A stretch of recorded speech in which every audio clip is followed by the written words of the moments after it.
Hi there, my name is Justin Woodard, and me and your agent are super excited for you to begin this journey into a new chapter in your life. Now I know that this process can be super stressful and very anxiety inducing, but don't worry, that's exactly what your agent is here for. They're here to make sure things go as smoothly as possible. Your agent just wanted me to remind you of a few things to keep in mind while you prepare your house for showings, and also while you prep for your photographer to come capture the best photos. Cue me. I'm also known as Woodard Street Pro, and I've been doing media productions and content creation for just under a decade now, and also recently got into real estate. And here are a few tips for you to keep handy throughout the selling journey. Tip number 1, you'd be surprised at how many sellers forget this, but clean up.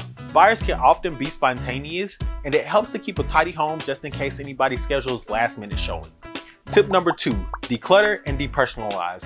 The goal when a potential buyer comes to check out your home or a photographer comes to capture photos of their home is to be able to create an ideal or an image for the potential buyer to be able to envision them and their lives in that house. That means go ahead and pack up those items that are out in the open that you won't need for everyday use.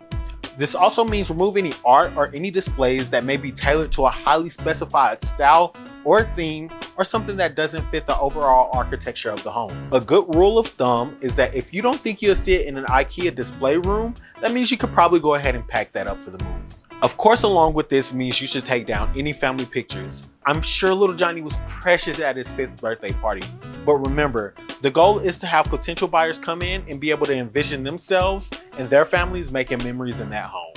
Tip number 3, staging your home. Now, I know I talked a little bit about this in the last topic, but from a photographer's standpoint, it's really good to make your house look as generic and as basic as possible. Now, I know you have a friend that's probably a good model for that. Just think, what would Jenny do? And do that, because they're basic.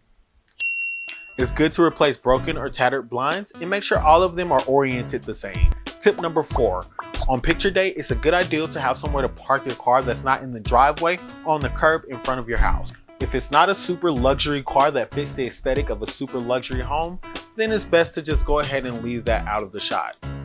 Once again, these pictures are not for you, they're for the potential buyers to be able to envision themselves in that home. That also includes being able to envision their cars in that driveway.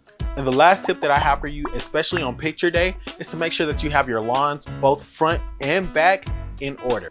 You don't have to go buy a new yard, but I do think it is a good idea to have a landscaping company come and give you that professional look. And with that being said, those are all the tips that I have for you today.